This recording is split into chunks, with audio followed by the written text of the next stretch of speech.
Hello and welcome to Psychology in Seattle. I'm your host, Kirk Honda. I'm a professor and a licensed therapist. Today it's just me. I thought I would respond to a listener email. The listener's name is James. I will refer to him as Listener James. He wrote me a number of very interesting thoughts and questions that I thought I might read and respond to. So let's just start right into it. But before we do that, let me just say, please go to psychologyinseattle.com. Go there, and if you want to do one thing to make all of us happy, you can donate. You can go to the Support Us page, and you can click on the donate button and donate. It's been a while since anyone's donated, even if it's just $1. It not only makes us feel good, but it also provides funds for such things as bandwidth and microphones and other such things that actually cost money. So just think of it as a subscription to a magazine or something, how worth it is it to you? And again, just go to psychologyinseattle.com. You can also go there and send us a message or check out our links and check out our archived episodes, all that kind of stuff. Okay, let's get into the email. So again, this is from listener James. So quote beginning. I would really be interested in hearing a podcast on therapy education at the master's level, focusing in on the culture of those programs, how they differ from others, and so forth. I am a recent graduate of a Master's of Social Work program at a Southern university in Louisiana. I work in the clinical setting in a hospital with LPCs, or licensed professional counselors, and other mixed disciplines where I've noticed some differences in personalities among different types of therapists. In undergrad, I was always the overachiever in my classes, and there seemed to be a reward for this. But once at the master's level, it really reminded me of Whose Line Is It Anyway, where everything's made up and the points don't matter. From what I've understood from your podcast on Should I Be a Therapist, the coursework and setup of our two programs are very similar. My experience in my program was more based around cooperation versus competitiveness. So my question to you is, what is the typical culture of a therapy program look and feel like? Quote ending. Okay. So these are some interesting observations. I'll say from the start that I'm not an expert in this area. I haven't done any research or I haven't talked to anybody in depth about what programs are like around the States. I can tell you what my program is like at Antioch University, Seattle. My program is a master's program in marriage and family therapy, and it's been around for a few decades, I think something like 30 plus years. So it's pretty mature. We work very closely with a clinical mental health counseling master's degree, and we work somewhat closely to a psychology doctorate or a PsyD program. And since Seattle is a large enough city to have a number of different programs, but small enough that it's not hard to bump into people that go to those programs and teach in those programs, I do know through rumor and very small amounts of experiences with these other programs. So that's my background in terms of how I can answer these questions. So again, his question was, what is the typical culture of a therapy program look and feel like? So the short answer is, I don't know. But the longer answer is, I suspect that many master's programs are similar to my program and similar to your program, James, in that they're not very competitive once you're in. Many programs are competitive to get into, but once you're in, just a guess is that they're not set up to be competitive in the same way that a competitive law school or competitive med school would be. In contrast, I will say that doctorate programs can be extremely competitive, or they can be as cooperative if we're using that spectrum from cooperative to competitive. Doctorate programs probably vary more, in my anecdotal experience, from being very cooperative to being very competitive. I would say the doctorate program at Antioch is fairly cooperative. And I don't know why there's a difference between doctoral programs and master's programs in this way. I have the impression, though, that master's programs emerged as a way to train people who want to help rather than training people who want to compete in the profession, if that makes any sense. So going on to his email again, quote beginning, while cooperation is a valuable skill, should a program be built around that? I compare it to law and medical programs where there is a very clear order of students, and wonder if therapy programs would benefit from more of the competitive spirit. End quote. So yeah, this is a good question. I would say in general, yeah, I mean, some programs might benefit from more competition, but it's in my experience though, teaching is a very complicated thing, and it's not usually dependent on a single variable like that, like how competitive a program is. And plus, what do we mean by competitive? It can mean a lot of different things. You can have friendly competition and you can have cutthroat competition. You can have competition where it's easily defined, and you can have competition where it's very ill-defined. And I won't go into it in full detail the way I have in previous podcast episodes, but the reason why I don't like competition to be a dominant force in students' experience is because it leads to anxiety. I find that a majority of the students are significantly anxious as they go through graduate school. And I think that this anxiety is counter to learning and counter to everything that I want the student to do. I want them to feel safe. Why should they feel unsafe? They should definitely feel safe. I want them to be in the flow of learning, if you know what that means. And anxiety will put an immediate wrench in the gears of learning, in my experience. Essentially, what happens when a student is anxious is not only are they not thinking straight, but they're also now just trying to please you. They're trying to please me as a professor. They're not trying to learn. They're not trying to face things. They are trying to play a game rather than grow as a person and as a professional. So in a nutshell, that's why I don't like anxiety and the competition that leads to anxiety. But let's say that we did have a competition in my program, for instance. I can speak to that. The first question I would have for listener James is, by what measure? How do we measure one student over another? Do we rely on test scores? Well, at Antioch, we don't have tests. So it's mostly experiential learning and writing. So it's a lot of papers and a lot of doing. There are very, very few tests. Plus, research shows that test scores are weak predictors of therapy outcomes.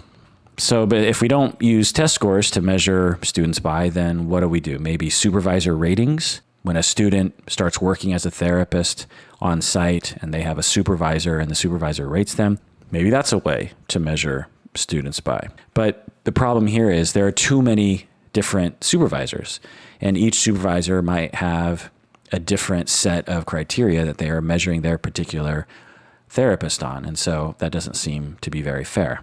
So what else could we base it on? Well, we could base it on writing scores. As I said, we don't have tests. We do have a lot of papers. We could grade the papers on their writing ability and rank students that way. But I think most of you would agree that writing is a highly subjective thing and probably also a very weak predictor of therapy outcomes.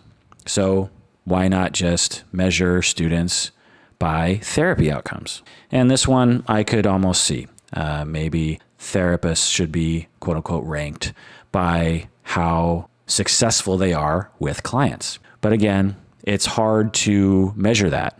By what measure do you measure therapy outcomes and success in therapy? There are measures that attempt to do this, but there are so many different kinds of clients.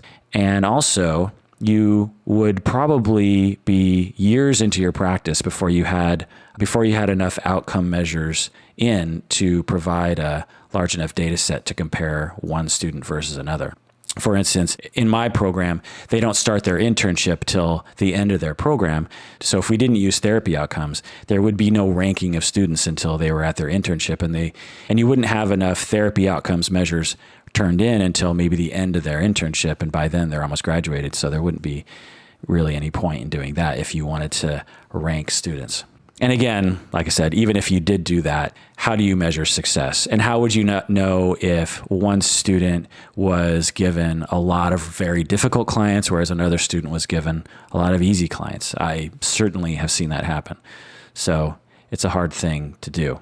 And through all of that, I will say that when you rank students and a student is ranked lower than they think they deserve, they are likely to complain. And not just a little bit, they're likely to complain a lot. And that is something that school administrations do not like dealing with. And especially if there isn't a big payoff. If ranking students had some grander purpose that was worth all the headaches, then maybe, but I think most administrators do not consider that worth it. And many might even consider it detrimental to education, as I would. Now, having said that, you might think, well, so everyone graduates, and no matter how good or how poor the therapist is, no matter what they do, they get to enter the field and do the work that anyone else can do. How does that make any sense? Well, that is not the case. All programs and supervisors are ethically bound to be what we call gatekeepers to the profession. We do not let people into the profession that we think are not fit to be in the profession. So as a professor and as a supervisor, I sometimes have the very difficult task of not letting someone through the gate and telling them that they should not be in the profession. This happens now and then, and it's highly stressful to me. It is something that I wish I didn't have to do, but it is something that we are all ethically bound to do. And it just makes sense. If you imagine a bell curve of students, you have an average student who does pretty well and will do fine in the profession. And at the high end, you have a few extremely talented people, but on the other end, you have a few very problematic people. And, that bottom 3%-ish of students or therapists have to be addressed in some way. And we try to remove them from the profession mainly because we don't want people to be harmed. We don't want clients to be harmed by them. And this is a conversation that us professors have frequently. We have to have that conversation when a student acts in an unethical manner or when they don't respond very well to feedback. If we or a supervisor gives feedback to a student or a recent postgrad and they don't seem to be listening or they don't seem to be integrating the feedback, then we start having talks about whether or not we need to be a gatekeeper for this particular person.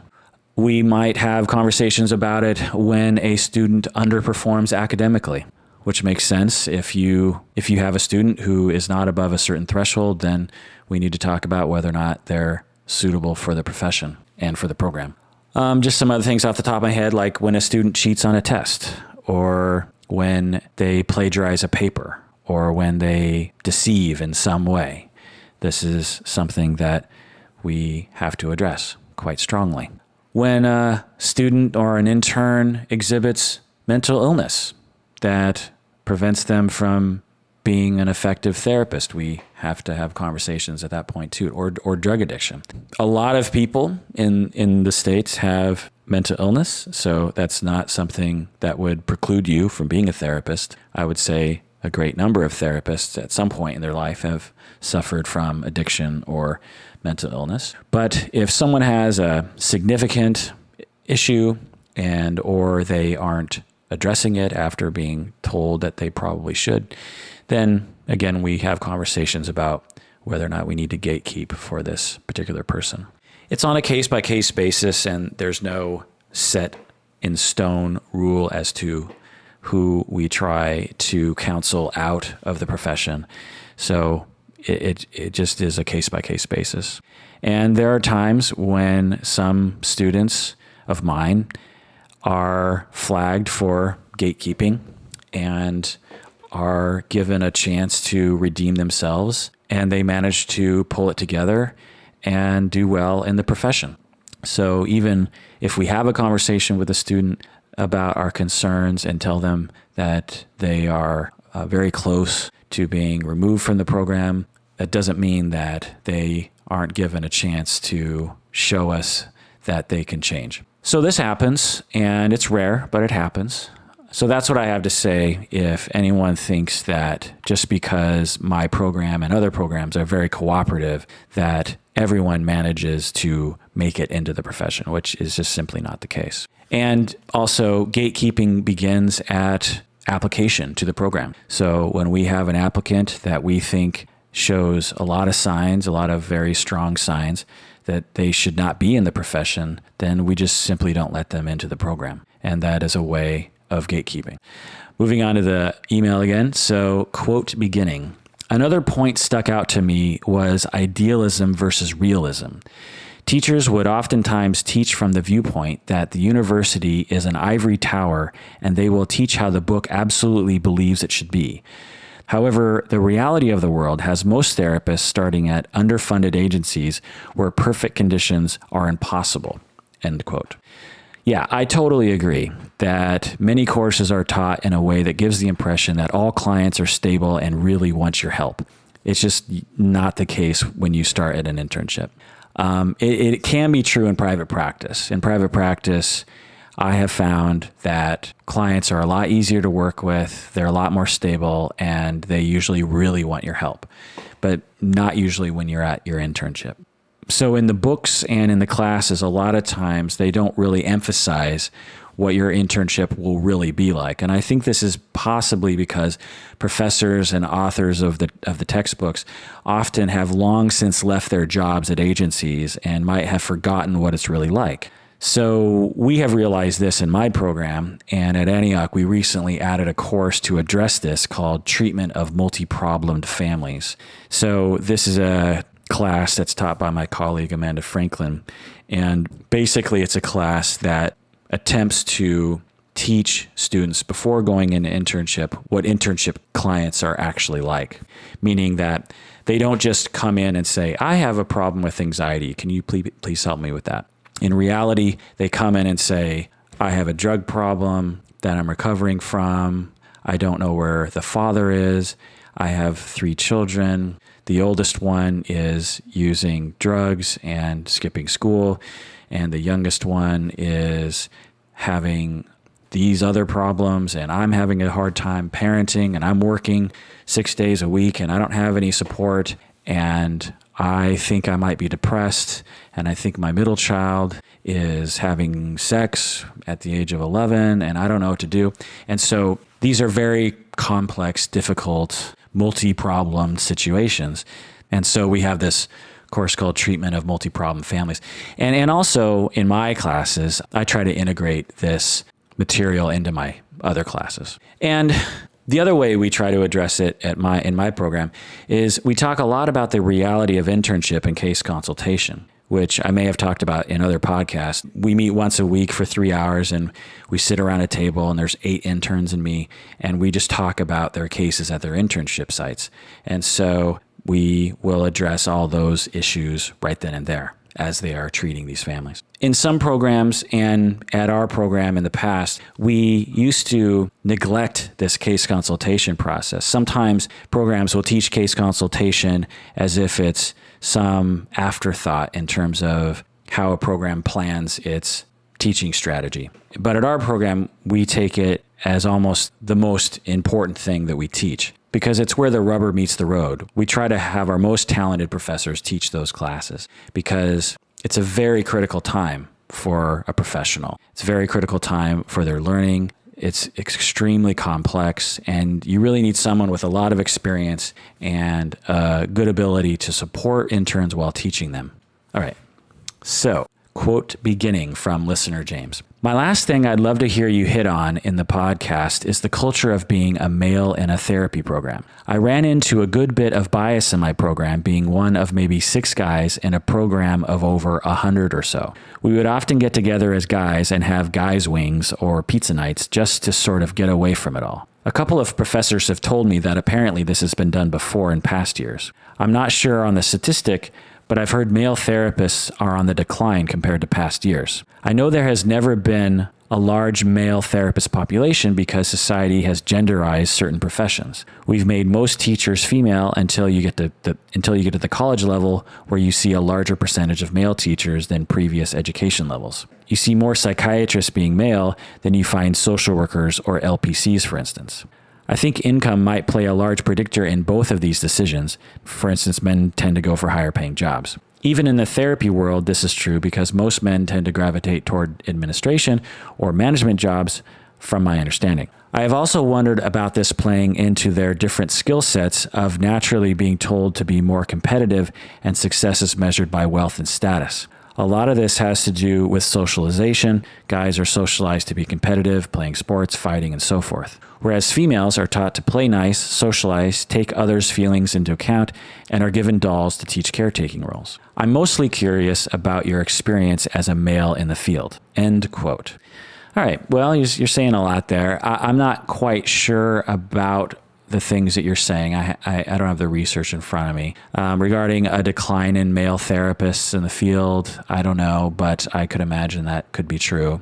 And you said that even in the therapy world, men tend to gravitate toward administration or management jobs.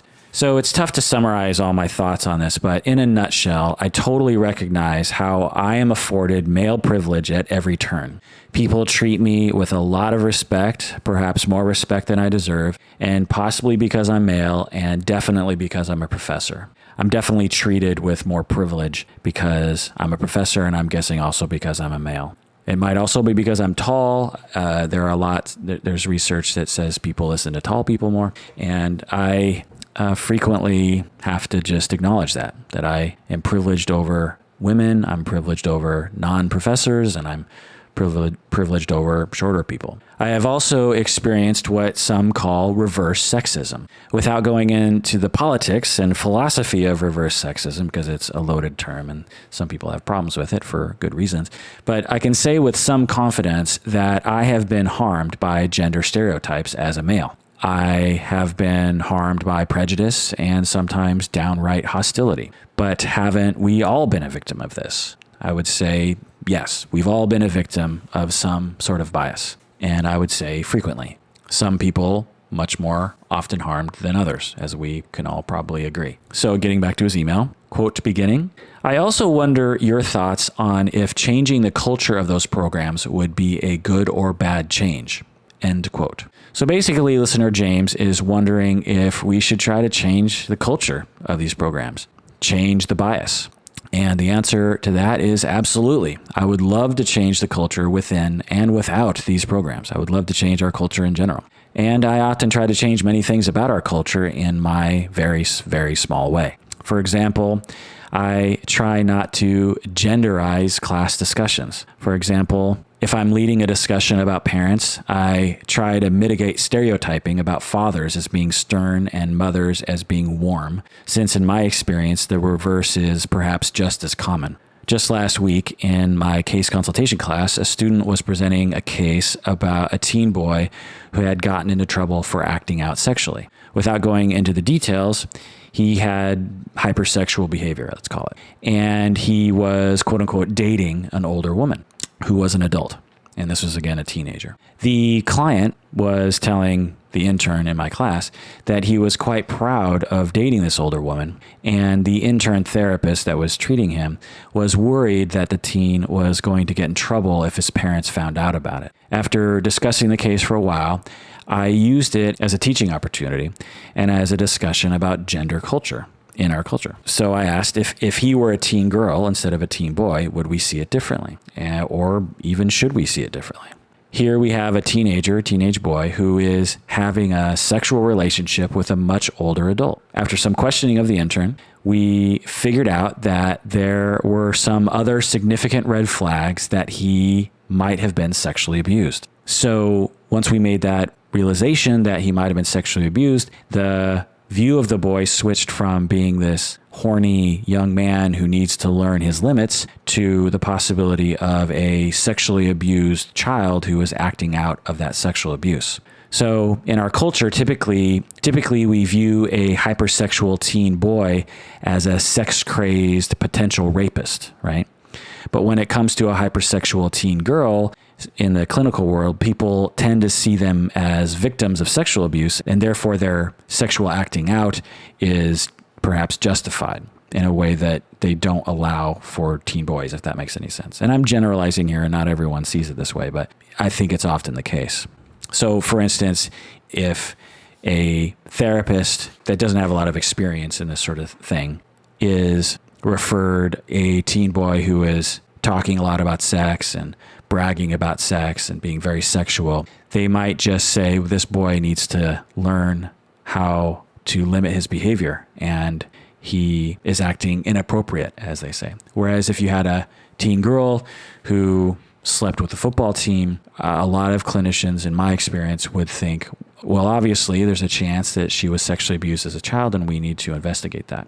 Whereas they don't think that with the boys. And it makes sense because in our culture, it's hard for us to imagine boys being raped. I've seen some statistics that say of the people who have been sexually abused as children, a third of them are boys. And yet it's hard to imagine that for some people. What does that look like? We certainly can imagine what it looks like for girls. Now, I'll say that overall, our society ignores sexual abuse of children in general anyway. It's not like we have a healthy view of sexual abuse of young girls, but however screwed up we are about young girls being sexually abused, we are even more screwed up about young boys. So yes, in this way, when I'm talking with clinicians, I try to change our culture a little bit in my small way. I try to help people understand how gender and our culture around gender affects the way that we see things, and sometimes not for the better. And these efforts, I can't say are the right thing to do, but I'm giving it my best shot. As another example, I recently produced an episode on sexual objectification. Some of you might remember listening to that, and I am quite proud of that episode. Again, this is just my small little way of trying to change our culture around gender. So in response to your question, listener James, yes, I think we should be trying to change the culture of our general culture and of our programs when it comes to gender. So getting back to his email, quote beginning, at your university you teach at, you've mentioned that you have an older crowd of students, and there is a competing university that sweeps up some of the younger therapists in training. Do you see any changes in mentality given the age of the student? I would also imagine that teaching would be somewhat different as well. End quote. So you'd think there would be a vast difference between 20-year-old students and 65-year-old students. But when it comes to therapist training, most people start from a very novice position, regardless of how old they are. So I imagine that it depends on job experience and general maturity, which, as we know, is not always dependent on age. For instance, you can have a quite immature 65-year-old and a quite mature 25-year-old. So in answer to your question, I would say that it really just depends. And age is not usually a very good predictor of a student's personality or viability as a student or skills as a therapist. But that's just anecdotal for me. I don't have any research in front of me on that. So getting back to his email, quote beginning. At one point, you talked about some of your own gender bias as you started off therapy as being more cold and calculating at first, and having to possibly fake empathy. Has this changed for you in any ways, or has it been pretty stable? End quote. So listener James is referring to something I said in a previous episode about how in the beginning of my career, particularly when I was an intern, I was worried and concerned and upset that I was having a hard time tapping into my compassion for clients. I felt I was a good therapist. I felt I was doing good work for the most part at my stage of professional development. But I noticed that I just didn't have that magical compassion that I would see other therapists have. And I was very concerned, and I wondered, is it because I'm male or what's the deal? But over the years, I've been a therapist now for 16 years, I think, or 18 years, something like that. But over the years, I've developed a very compassionate self, and it didn't take that long. It probably just took me, 3 or 4 years or something to really develop it the way that I feel like I have it now. And it wasn't that I didn't have compassion in the beginning. It was just that I had a difficult time expressing it. Okay, getting back to his email. Quote, do you feel there is any kind of gender bias in the therapy community? End quote. So again, he's asking about gender bias. And again, I will say absolutely. We all acquire gender bias through socialization and our culture, whether we are in the therapy community or not. And the therapy community is not immune to the ills of our society. So we have acquired gender bias as a result. And it's not that we should try to perhaps get rid of our bias, but it's whether or not we attempt to understand our bias and whether or not we do our best to not harm others with this bias. And it really depends on what you mean by bias. I mean, because there's various different definitions, but I think you might know what I'm talking about. So I would say we're both the perpetrator of bias and we're the victim of bias. And any self-respecting therapist knows this. Conversations in the media in this arena often center around accusing people of being sexist or racist. This person is racist, which I suppose is a somewhat important part of the discussion, but we rarely provide the space to honestly and safely reflect on our own perpetuation of inadvertent harm around sexism, racism, and other bias. We, as human beings, rarely purposely harm other people, but we sometimes inadvertently harm others through understandable ignorance or stubbornness or some other common human trait. So we should all take it easy on ourselves. We should say it's normal to harm other people with bias, and we probably do it a lot, but we shouldn't ignore it. We should definitely try to acknowledge it and do our best to curb it, but shouldn't shame ourselves or each other for doing what we all do. To me, it's like shaming someone for spilling milk. It's like you didn't intend on doing it, but you did it, but there's no sense in shaming you for it, but you also shouldn't just walk away from the table as if it didn't happen. That was an interesting metaphor. All right, getting back to listener James's emails. Or his email, here we go, quote beginning. I can see where this question can lead to some interesting situations. I was paired with a fellow female intern. She gained instant access to other female staff, and it led to her being able to be more social with them and get more information and acceptance. Our supervisor of the unit happened to be male, and we had very similar personalities, and I was given a lot more access to that person, and that could be seen as also gender bias. But what we run into is the problem of more men are promoted to administration positions than females, and that's seen as bias. End quote. Yes, it's definitely because of bias. And more specifically, it's because of sexism. I almost said socialism, which makes no sense.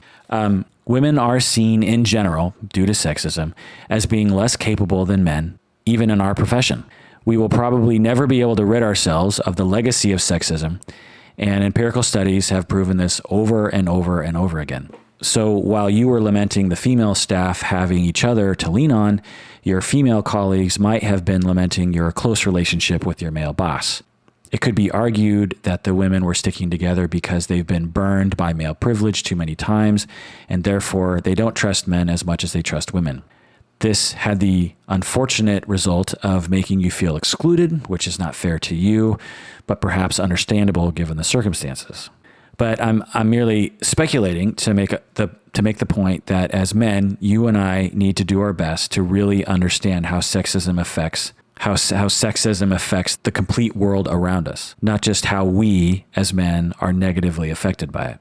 It's hard for us men to admit our privilege, but we have to try our best. And once we see it, we should do our best not to beat ourselves up for being a product of our culture. For instance, when I acknowledge that I am likely the beneficiary of male privilege, I don't shame myself for it because it's not my fault. But at the same time, I don't just walk around allowing that privilege to manifest itself without doing my best to try to even the playing field, which of course can be difficult. And at the very least, I try not to privilege men over women when I have power. So getting back to his email, quote beginning, in class, we had to talk about the problems in our agencies and how we would fix those. One of the hypothetical problems was how to handle problematic staff members.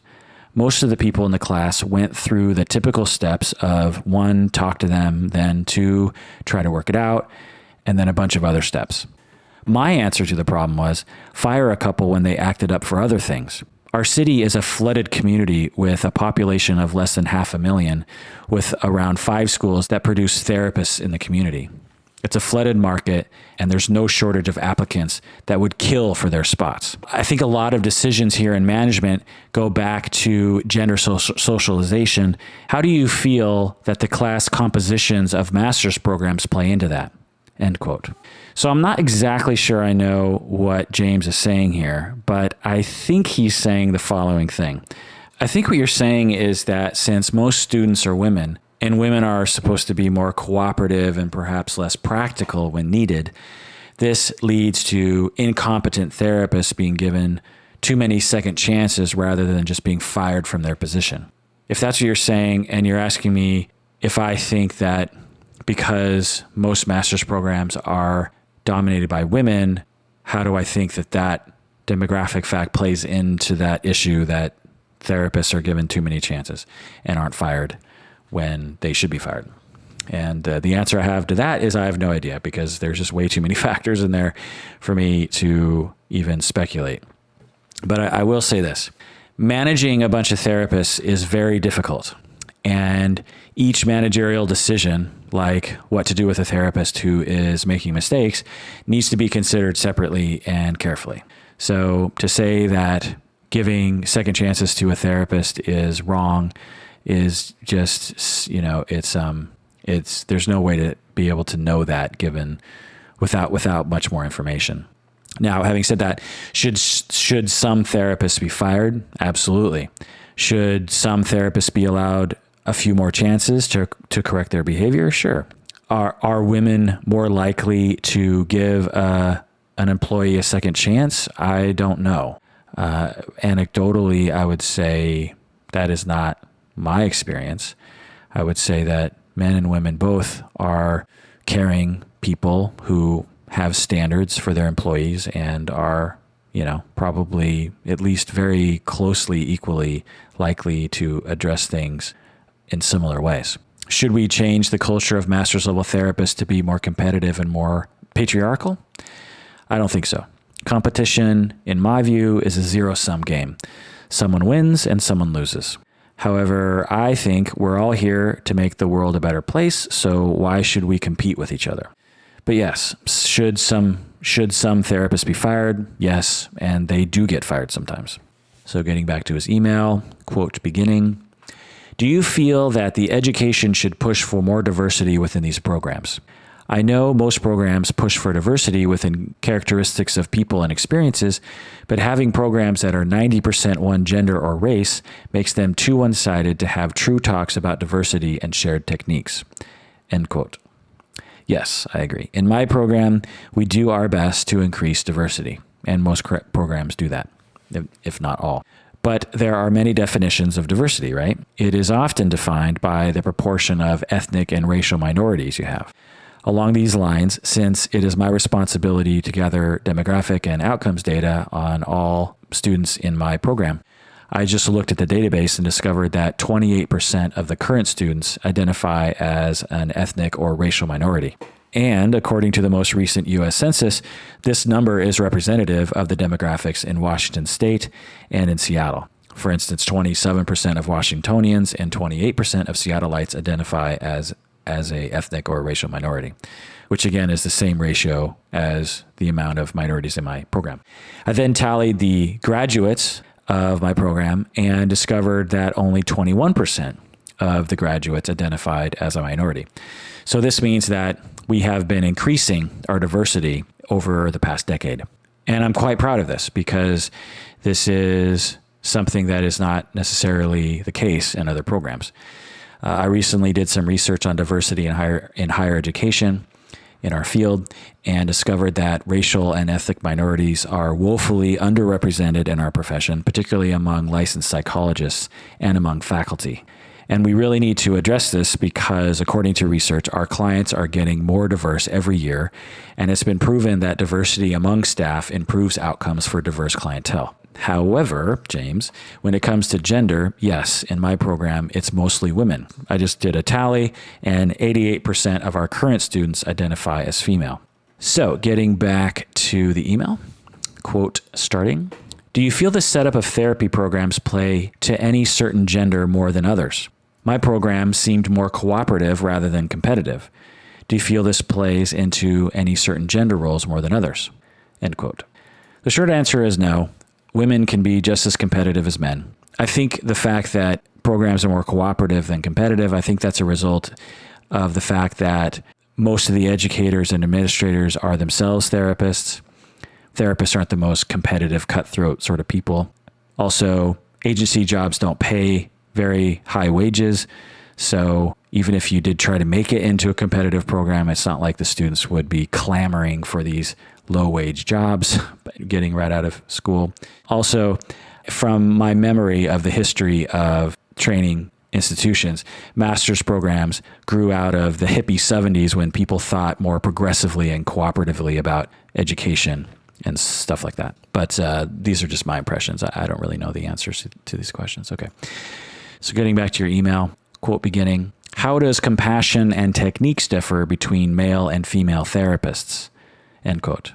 So again, you're asking, among male and female therapists, does compassion and techniques differ? And I would say, in my experience, not much, if at all. For example, you might imagine that female interns would be more soft and warm, but in my experience, I see warmth as being independent of gender. It's very common for people to assume vast differences between men and women because in our culture, we talk about it a lot. You know, comics love to talk about it. In movies, they like to depict these very big differences between men and women. But I have found, and the research shows, that when you really interact with actual human beings and you look beyond the surface, people are much more complex and varied, and they are way beyond their own stereotypes. I find that regardless of gender, most interns need to find their path towards their compassion, both men and women, because we, as a society, are not encouraged to be very compassionate with others, and we all have to develop that part of ourselves if we want to be good therapists. I can't tell you how many times I find myself pushing my mostly female interns and supervisees to pay attention to their clients' feelings. So stereotypes would say that I, as a male, would be very cold and calculated as a supervisor, and my female interns would be extremely attuned to emotions and feelings, and that's all they'd want to talk about. That's what stereotypes would say. But in fact, it's the opposite. I'm the one that is pointing out feelings and emotions and telling my female interns to pay attention to that, rather than trying to fix problems, rather than trying to focus too much on concrete solutions and that sort of thing. It's just a human thing to want, or at least an American human thing, to focus on solutions and focus on concrete directives rather than processing feelings with people. So, in other words, both men and women, in my experience, have a tendency to be afraid of emotions because both men and women are products of our culture, which is afraid of emotions. And I can tell you, it's a wonderful thing for me to witness interns, male and female, become more comfortable, not only with other people's emotions, but with their own. I get a lot of gratification upon seeing people grow like that. And I myself have a tremendous amount of growth ahead of me in that area. And I get a lot of gratification from seeing myself grow in that area. All right, getting back to the email, quote beginning. We were having a class discussion asking if you had to care to be a therapist. Everyone in the course took the side, of course, you do. And the discussion went into that direction for 45 minutes. I finally interjected and said, no, I don't think you absolutely have to care to do this work. We teach people to become therapists by teaching techniques and skills. I brought up the point that not all of your doctors or lawyers really care about you. They use skills and knowledge to the best of their abilities to help you.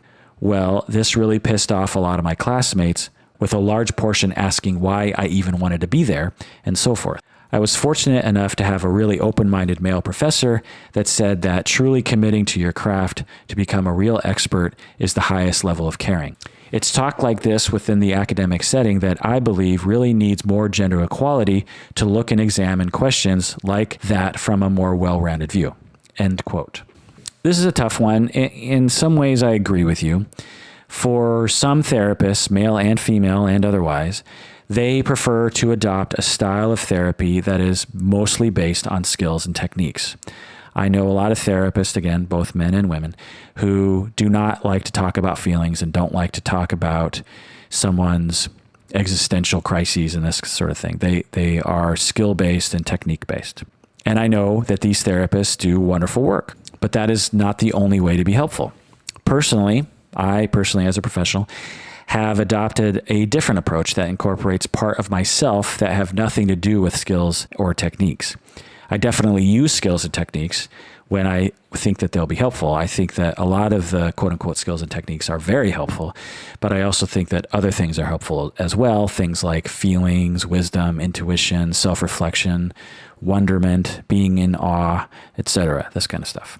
Your experience, meaning, existentialism, this kind of stuff.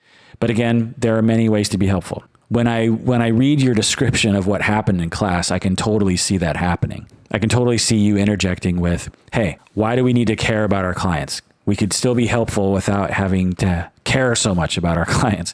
And I could see that not going over very well with your classmates. But yeah, I could see how they might have misinterpreted you as someone who is saying that you have no compassion, like you don't care at all about them. And I would say that's probably not true. You probably do care on some level. Otherwise, you'd be a sociopath, which I suppose there's a chance you might be, but I doubt that. I think you're probably just the sort of therapist that wants to go to work and do a set of skills and be skilled at it and be good at it and help people in that way, but not get too wrapped up in the compassion for people or in the feeling states of people. You can be a very effective therapist in that way. But yeah, I could see how a lot of people would not like what you were saying. So getting back to your email, quote, how do personalities of LPCs differ from others in the discipline? End quote. So again, LPCs, in other parts of the country, they use the designation of LPC. It might even be the dominant thing in the States, I'm not sure. But in Washington State, we have marriage and family therapists and we have mental health counselors. We don't have LPCs, but I'm guessing LPCs are similar to mental health counselors, is my guess. But anyway, how do personalities of LPCs differ from others in the discipline is what you're asking. So I'll just say this. Since I started in the field 18 years ago or whenever it was, I have heard everyone talk crap about other people in other professions. I've heard psychologists talk shit about master's level clinicians. I've heard non-psychologists accuse psychologists of being out of touch and terrible therapists. I've heard people hack on psychiatrists for being greedy pill pushers. I've heard people hack on social workers for being poor substitutes for quote unquote real therapists, but I don't believe any of it. We're all much more similar than we are different. And all the put downs are, in my opinion, based on insecurity. The more secure and differentiated the clinician, the less crap they talk about other professionals. But don't even get me started on this rant because I will go on forever because it really bothers me. It really bothers me when people talk crap about other professions. All right, getting back to your email here.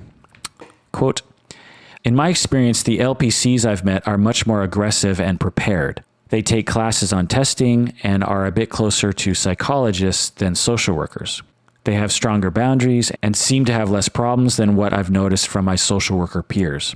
Of course, this could all be based off of the two schools I'm comparing, but overall, I seem to side much more with them, meaning the LPCs, and their viewpoints than my own discipline, which is social work.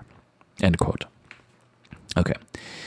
So you are saying that you find that you are able to relate better to LPCs rather than social workers, even though you're a social worker. In my neck of the woods, we don't have LPCs, as I was saying before, but I'm guessing LPCs are akin to MHCs. And we also don't have a lot of social workers. We have some, but it's not the dominant thing out here in Seattle. Again, as I said earlier, in my experience, we're much more alike than we are different. For instance, I have the fortune of interacting on a daily basis with many different people in many different professions, from many different backgrounds, from many different cultures. That sounded like a big brag. But what I'm trying to say is, as a professor and as a supervisor and as an administrator at a university and as a podcaster and as a therapist who works in multiple different venues, I can tell you that I work with a lot of different people and have over the years worked with a lot of different kinds of people. For instance, I've worked with LPCs, I've worked with social workers, I've worked with licensed marriage and family therapists, I've worked with mental health counselors, I worked with psychiatrists, I've worked with nurse practitioners, psychologists, school psychologists, doctoral level MFTs, doctoral level MHCs, doctoral level social workers, pastoral counselors, art therapists, music therapists, yoga therapists, drama therapists, play therapists, sand play therapists, dance movement therapists, old therapists, young therapists, gay therapists, transgender therapists, straight therapists, polyamorous therapists, clinicians with doctorates in education, clinicians with law degrees, chemical dependency professionals that are also licensed marriage and family therapists, and all the different schools of thought. I've worked with CBT therapists, DBT therapists, psychodynamic therapists, psychoanalysts, humanistic people, solution-focused people, family therapists, couples therapists, individual group therapists. It just goes on and on and on. I've worked with all these people. I might run into someone, at least one person from every one of these categories that I've said, on a weekly basis. So I can tell you from my experience that we're all the same, that psychologists are just as insecure as master's level people, that master's level people are just as serious about their job as psychologists, that psychologists can have just as many emotional problems and LPCs can have just as many emotional problems as a social worker or an LMFT.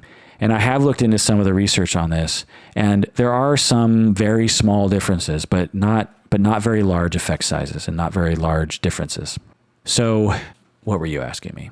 So you were wondering if LPCs were somehow different from social workers. Again, haven't looked into the research, but I would suspect that they're not all that different. Now, having said that, each professional area has a slightly different approach to their work. But within each area, you find a wide variety of different types of people. For instance, let's just take cognitive behavioral therapists. These people are often seen as cold people, but that is just not the case. I know some CBT therapists that are extremely warm and talk a lot about feelings and spend a lot of time building rapport with their clients and might come across as extremely compassionate people. I have seen attachment-oriented therapists that you might think are much more feeling-oriented come across to people as being very cold and calculating. So it's very difficult to generalize in our field, because it's hard to generalize among any human being. People like to say, oh, people from this town are like this and people from that town are like that. And when they look at the data, it's just not there. So I think it's just our inherent compulsion to categorize things. LPCs are this, social workers are that, psychiatrists are this, da-da-da-da-da. And again, I think some of it is born out of insecurity. When we are insecure about ourselves and we leave a social situation where we're talking with other clinicians and we had a negative experience, I think one of the ways that we cope is by labeling that group of people as X, Y, or Z as a way of defending ourselves from what we believe to be really something wrong with us. But really, there's nothing wrong with you and there's nothing wrong with that group of people. It was just a difficult interaction. And we should all just take it easy. All right. Well, thanks for the very interesting email, James. I could rant and rant and rant as I already have, but I will put a pin in it at this point. All of you out there, including listener James, feel free to write me your thoughts on the various topics addressed here. I would love to hear your thoughts on it.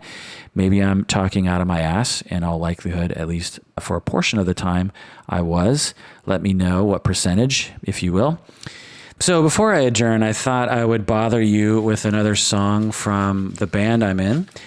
And again, the band is called Bread Knife Incident. As I do sometimes at the end of these episodes where it's just me talking, sometimes I'll yammer at you about music because I love music.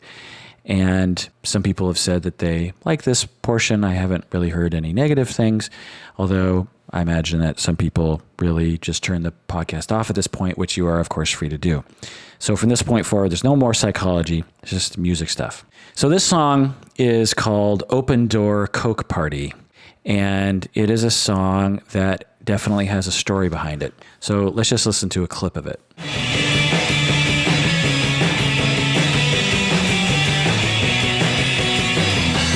Open door, Coke Party, worn and nailed on the door, change the lock, turn the key, you have a week. Pumpkin drips from up above, find the switch, turn the light, light the flash, paying the bills never clean. When I wrote this song, I wrote it on guitar, and I think I was just lazily laying around, maybe watching a movie or something, and just came up with the chord progression for it. And I remember thinking, man, I really like this. I really like the chorus of this, but no one else is going to like this. Everyone else is going to hate this. It doesn't make any sense. It isn't in a particular key. It has a lot of dissonant notes. People are going to hate this song. And when I brought it to the band, I knew they would like it because they like complex things. The drummer in my band, Carlos Padilla Klein, and the bassist, Brant Scanlon. I knew that they would like it, but I thought the general public, when they hear this song, they're just going to think this is horrible. Well, as often the case in my life when I write songs in that way, people actually ended up really liking this song, strangely. In fact, for some people, this is their favorite song that we ever recorded. And strangely, a lot of women like this song, which is strange to me because it's not, in my mind, particularly pretty. And in my experience, the women in my life often like very pretty songs. And I'm realizing that I just got done talking about how men and women are so similar, but maybe when it comes to harder songs and softer songs, there is something to say about generalizations and stereotyping women. Oh my God. Did I just put my foot in my mouth? I don't care. Anyway, okay, this song is called Open Door Coke Party.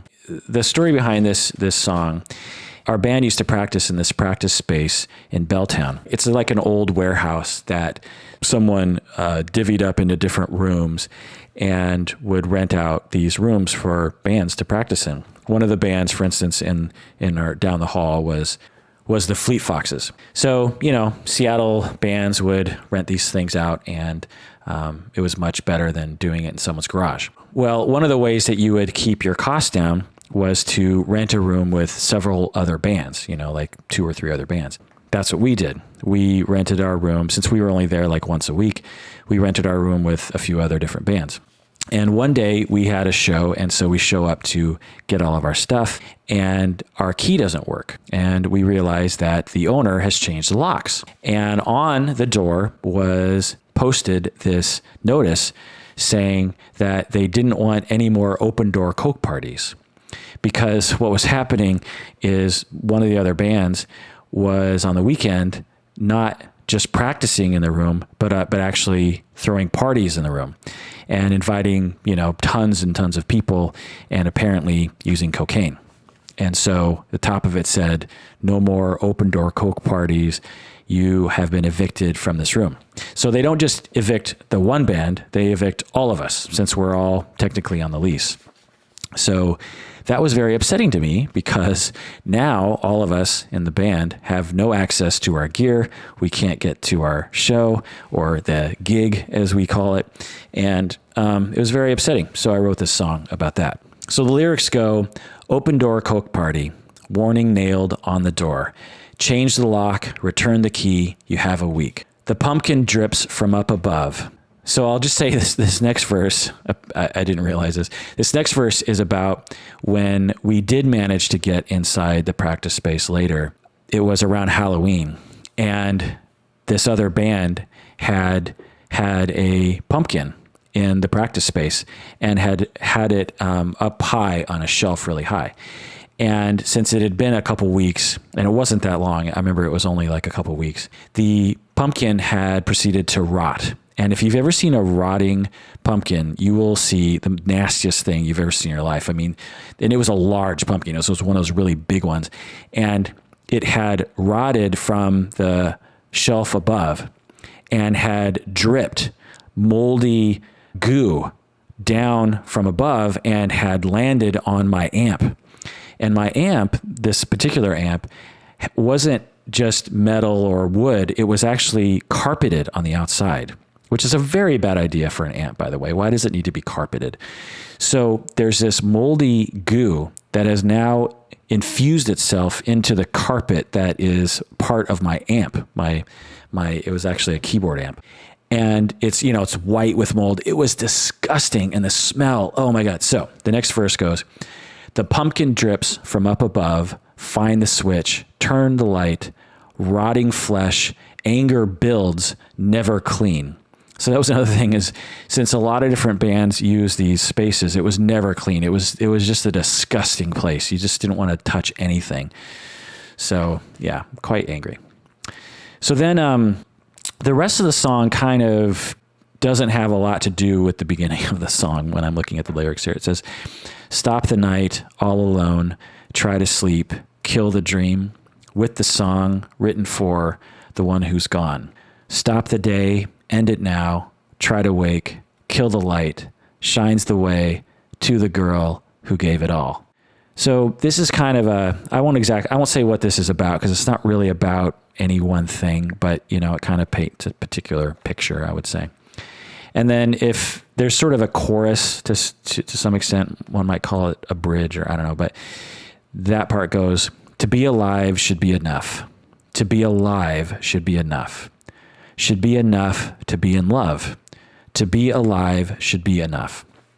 This is kind of a thought that I often have that has to do with being content with being alive. When you think about the 14 or so billion years that the universe has been in existence, and our lives are just a blip in time in comparison to that. And when you think about that, and you think about the vastness of the universe, and you think about all the possible things that could have gotten in the way of you being alive today, it should really just be enough to be alive. You should never be dissatisfied with anything, because to be alive should be enough, because otherwise we wouldn't exist. And for a long time before us and for eternity after us, we will not exist in this world. So being alive should be enough. And then I have this line, should be enough to be in love, because, it's nice too. All right. Well, that does it for another episode of Psychology in Seattle. Thanks for joining me and enduring the music portion of this episode. Please, again, go to Psychology in Seattle and go to the Support Us page and click on the donate button, or like us on Facebook, or send us a note, or whatever. One of the main reasons why we do this podcast is because we get the impression that people are listening. And one of the ways that you can help us with that impression is by actually contacting us or donating or something. If we feel that no one is listening, then we, again, as I've said in previous podcasts, we shrivel up and die. And you don't want our death on your head, do you? So, go ahead and contact us. Why don't we just go out with that song, Open Door Coke Party. I won't play the whole song, but I'll play some of it. Okay, bye.